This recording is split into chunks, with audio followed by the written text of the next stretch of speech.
Hi, I'm David, and I'm going to document the globalization around the world, a phenomenon that has transformed the world in significant ways. Globalization is the interconnectedness and interdependence of nations through trade, communication, and cultural exchange and technology have made the world into a more connected and interdependent place. Globalization also captures in scope economic and social changes that have come about as a result. It may be pictured as threads of an immense spider web formed over millennia. With the number and reach of these threads increasing over time, people, money, material goods, ideas, and even disease and devastation have traveled these silken strands and have done so in greater numbers and with greater speed than ever in the present age. When did globalization begin? The Silk Road, an ancient network of trade routes across China, Central Asia, and the Mediterranean used between 15 BCE and 250 CE, is perhaps the most well-known early example of exchanging ideas, products, and customs. As with future globalizing booms, new technology played a key role in the Silk Road trade. Advances in metallurgy led to the creation of coins, advances in transportation lead to the building of roads connecting the major empires of the day. An increased agricultural production meant more food could be more trafficked between locals. Along with Chinese silk, Roman glass, and Arabian spices, ideas such as Buddhist beliefs and the secrets of paper making also spread via these tendrils of trade. Unquestionably, these types of exchanges were accelerated in the age of exploration, when European explorers seeking new sea routes to the spices and silks of Asia bumped into the Americas instead. Again, technology played an important role in the maritime trade routes that flourished between old and newly discovered continents. New ships design and the creation of magnetic compass were the key to the explorers' successes. Trade and idea exchange now extended to a previously unconnected part of the world, where ships carrying plants, animals, and Spanish silver between the Old World and the New also carried Christian missionaries.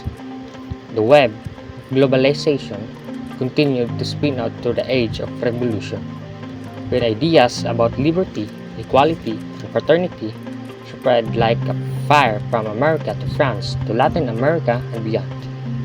It rode the waves of industrialization, colonization, and war through the 18th, 19th, and 20th centuries. Powered by the inventions of factories, railways, steamboats, cars, planes.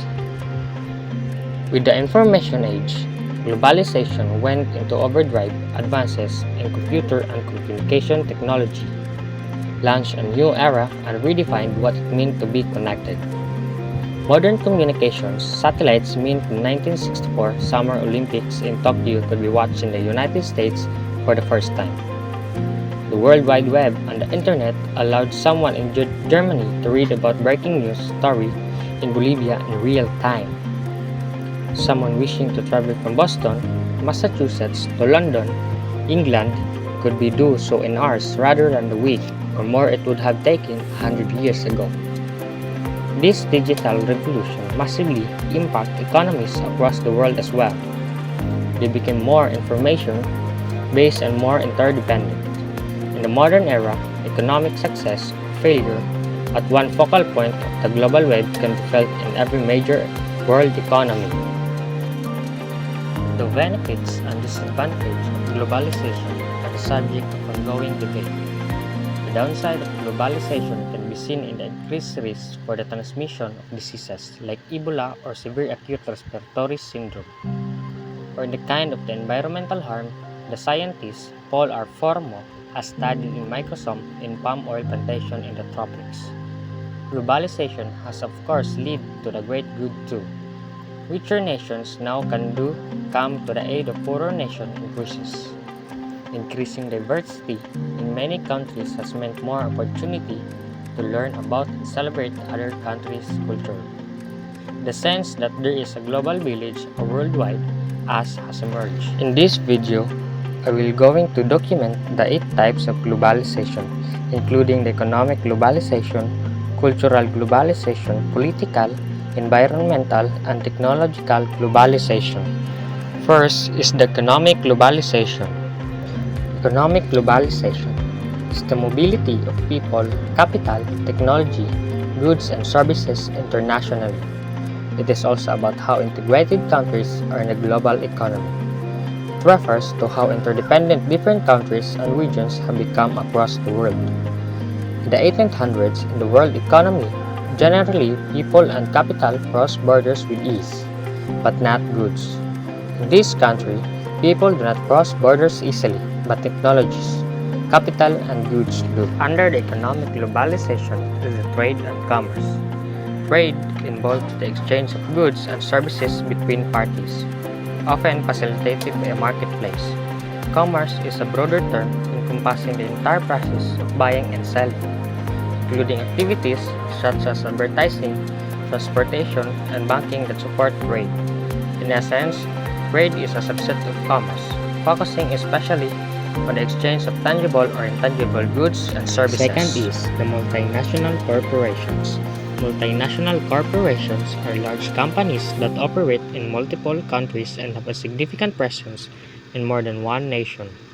They conduct business activities such as production, marketing, and sales in various countries, often with a centralized management structure. MNCs play a crucial role in the global economy, contributing to international trade and investment. Their operations can span diverse industries and they navigate complex regulatory and cultural landscape in different nations. One of the very best examples of the multinational companies in the world is the Microsoft. Microsoft, considered one of the leading multinational companies, founded in 1975 by Bill Gates. This technology company develops consumer electronics, personal computers, computer software, and other related services. Many countries, including the US, the UK, the UAE, Italy, Mexico, Poland, and many more countries, claim that Microsoft is a great place to work. Microsoft thus makes for an MSCs to work worldwide. Microsoft, leading developer of personal computer software systems and applications. The company also publishes books and multimedia titles, produces its own line of hybrid tablet computers, offer email services, and sells electronic game systems and computer peripherals, input-output devices. It has sales officers throughout the world, in addition to its main research and development center and its corporate headquarters in Redmond, Washington, US. Microsoft operates research labs in Cambridge, England, Beijing, China, Bengaluru, India, Cambridge, Massachusetts, New York, and Montreal, Canada.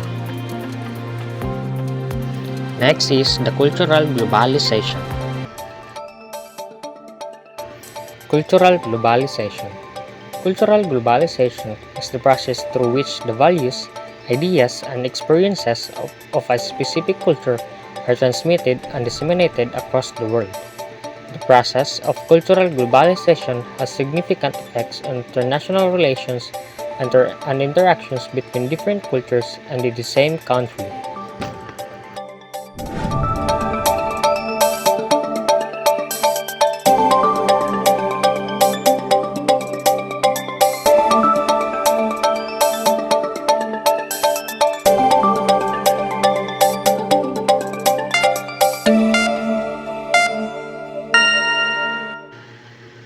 Through cultural globalization, the world becomes more cosmopolitan, and cultures and societies begin to experience a broader and freer interchange of ideas and values.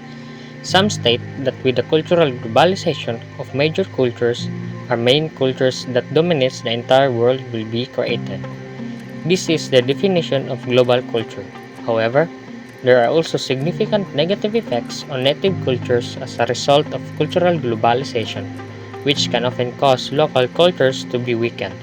Additionally, cultural globalization can influence stereotypes and prejudicial beliefs against members of a particular culture.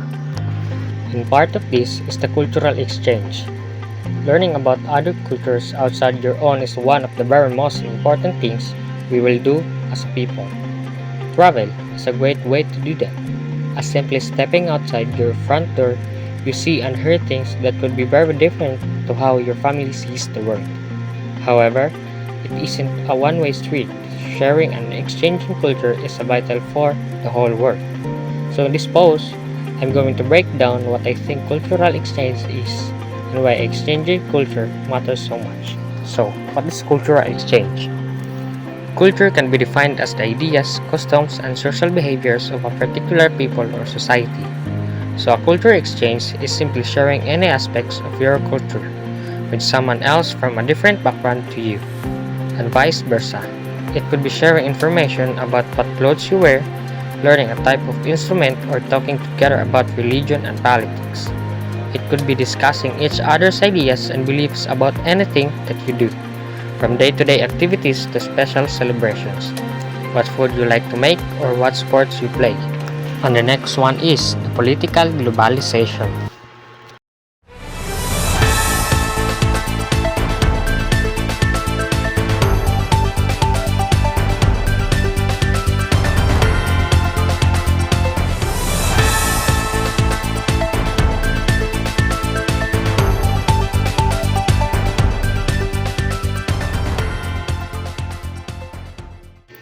Political globalization is the increasing interconnectedness and interdependence of political systems on a global scale.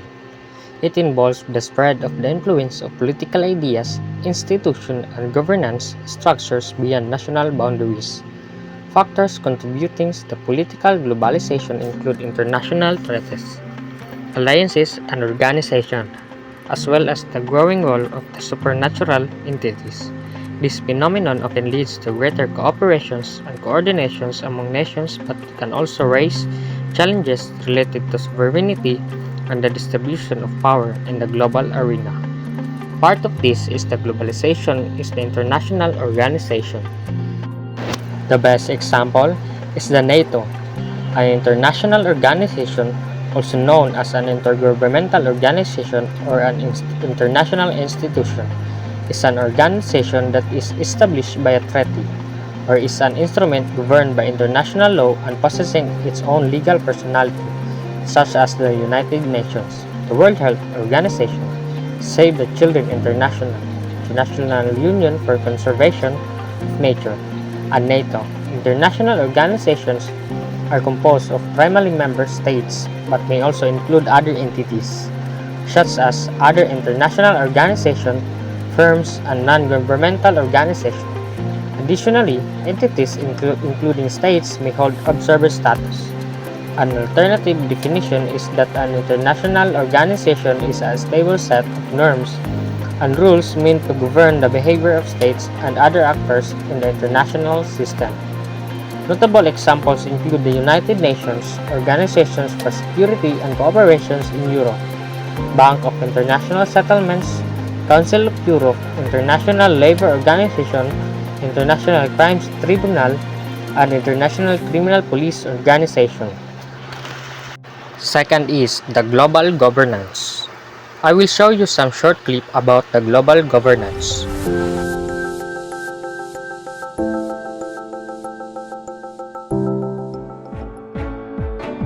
The world is increasingly complex and interconnected. International agreement and collective action are needed more than ever before. Global governance sounds like a really big topic, and it really is. It's where we try to bring the world together to solve the big problems of our time. Be it biodiversity, be it water and watersheds that span various countries, the fishing in the areas beyond national jurisdiction, health issues for infectious diseases that spread borders. It's where problems that can't be solved anywhere else at national level, at regional level, need to be discussed and coordinated among all countries.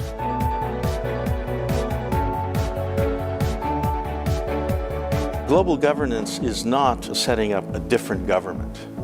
It's making the governments that we have work better together. Countries sometimes complain that these processes take many, many years, sometimes decades, to come to an agreement.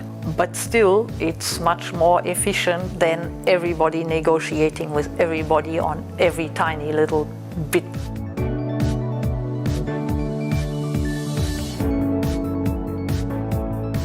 And we have a very important principle. We call it the multilateral principle. Every country really has one vote. It's very inclusive because in the UN system, every country has the same right to speak. And therefore, the weaker countries have a chance to get included in the process and have their voices heard.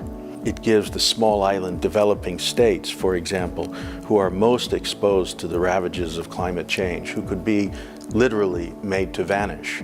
It gives them the strongest position to dialogue with the other nations who have the capacity to really change our response to climate. Because the world is so complex, we have to take this bull at the horn and really work together and really bring everybody on board to get the solution to these problems. And to have an inclusive solution will take longer. It will be more tedious, but I think we'll get to a solution that everyone can support. So, we understand that global governance is the purposeful order that emerges from institutions, processes, norms, formal agreements, and informal mechanisms that regulate action for the common good.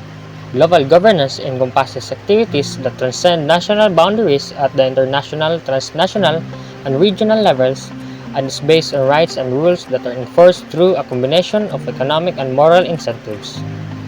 Mechanisms of global governance are composed of elements and methods from both the public and private sectors. These elements include agreed-upon standards involving norms based on shared values and directed issues by private authorities and ultimately enforced by states. Environmental globalization.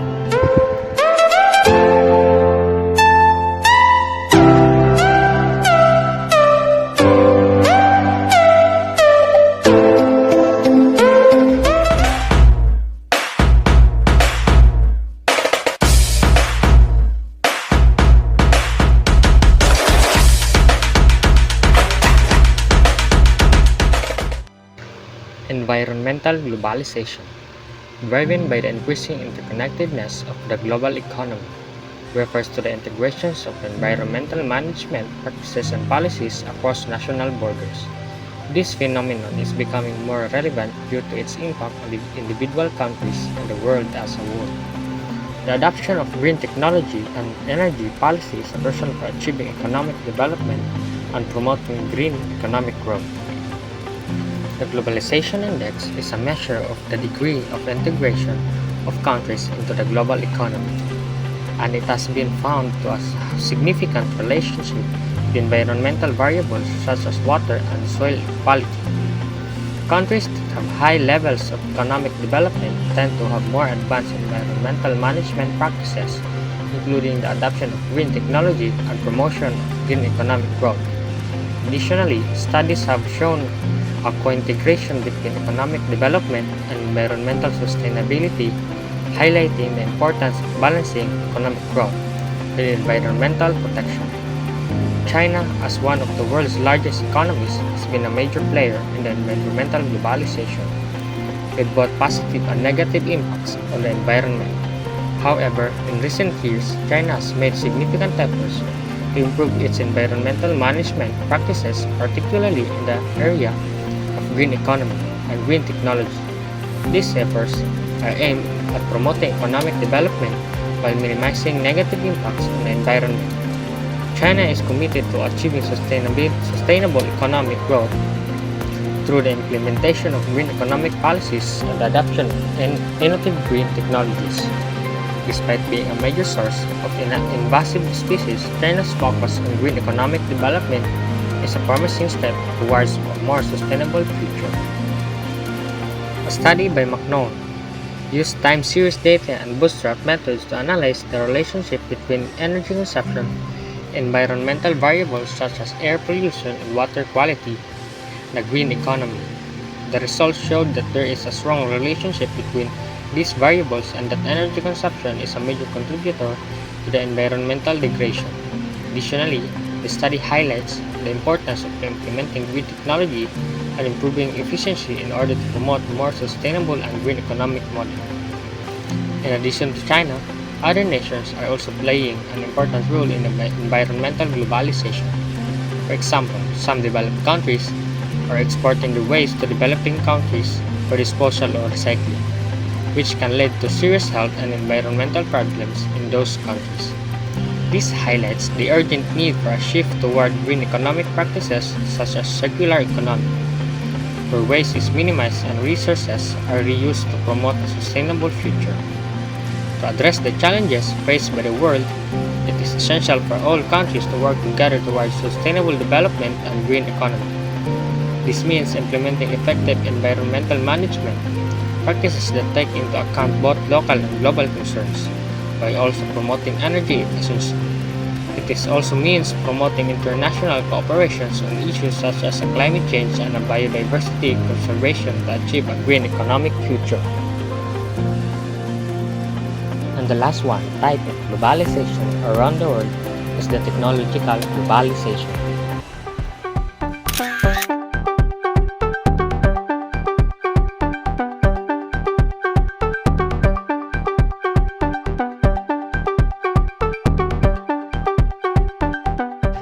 Technological globalization is the accelerated spread and integration of technology, information, and communication systems on a global scale.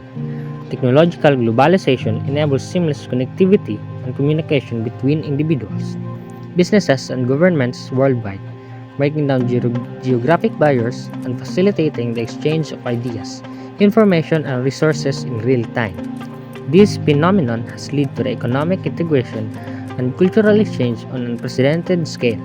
Examples: social media platforms. Individuals from different countries can connect, share information, and engage in global conversations in real time. Facebook.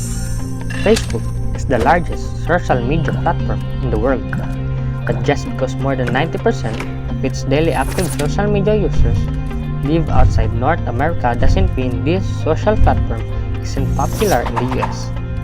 7 in 10 US adults use Facebook, and more than half of Americans check multiple times daily, sharing posts composed of text, photos, videos, and GIF that other Facebook users comment on, share, and react to.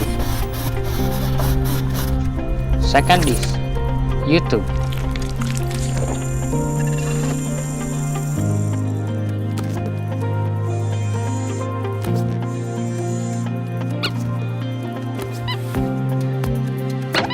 When it comes to social networking sites, YouTube dominates video content sharing. This massive video sharing platform lets users post, comment on, and upvote or download music videos, TV shows, vlogs, educational content, live streams, movie trailers, and more. YouTube users can also subscribe to other users' social media channels and add videos to playlists. This popular social media platform functions as a massive search engine, second only to Google, making SEO an important consideration for content creators. E-commerce giants. E-commerce has allowed companies to expand their operations globally, enabling people from around the world to access and purchase products. Amazon, the king of e-commerce. Not surprisingly, we start the list of the largest e-commerce companies in the world with Amazon and its empire. Amazon really is the king of e-commerce. Founded in 1994 in Seattle by now immortal Jeff Bezos, Amazon has in the years since become a household name when it comes to online shopping.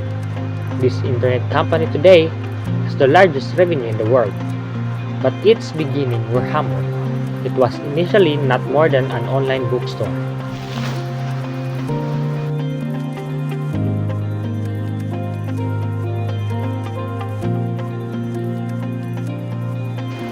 Second on the list is the Hingdong, Chinese e-commerce giant with the cutest logo. Second on our list of the largest e-commerce companies in the world is Hingdong, also known as JD.com. This e-commerce company operating from Beijing is the first of the three major Chinese companies we list here, rivaled by the more popular Alibaba. Hingdong has well over a quarter of a billion registered users as of 2018. It was founded in 1998 and started trading online 6 years today. The company brandishes its high-tech delivery system comprised of robots, AI, and a fleet of drones. Now, if we measure market capitalization, JD.com is smaller than Alibaba. However, if we benchmark it by the revenue in the last year, JD.com has almost $40 billion and more.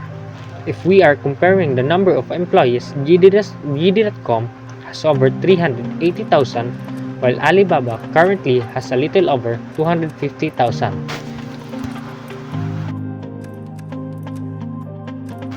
And the third largest e-commerce company is the Alibaba Group Holding, Chinese e-commerce dragon.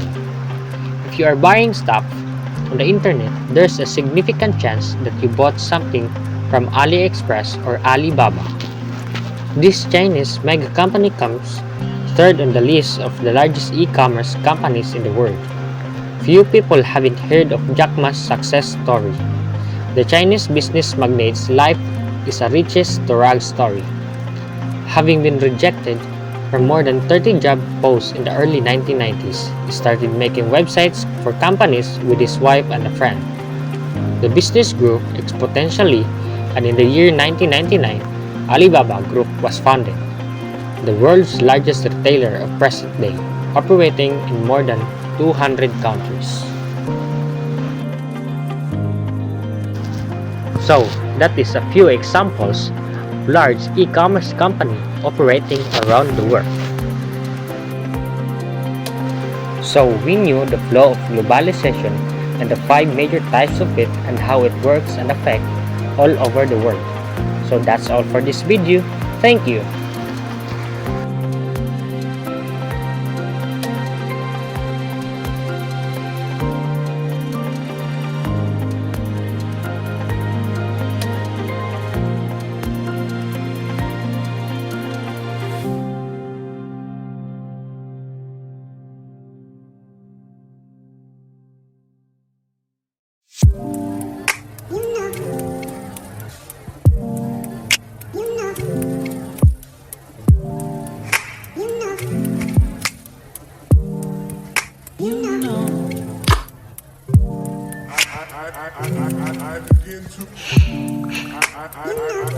I begin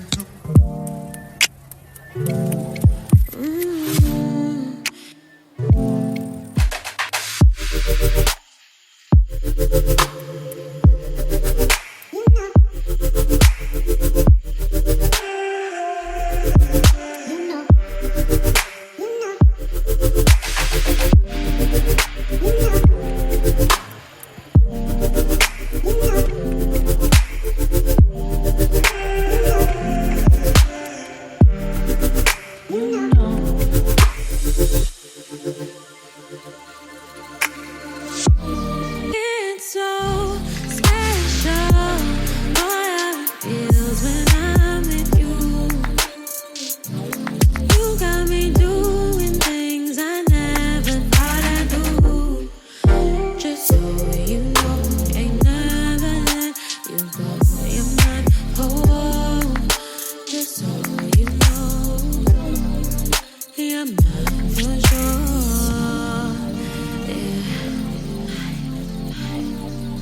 You're mine for sure. Yeah. Ooh, you're mine for sure.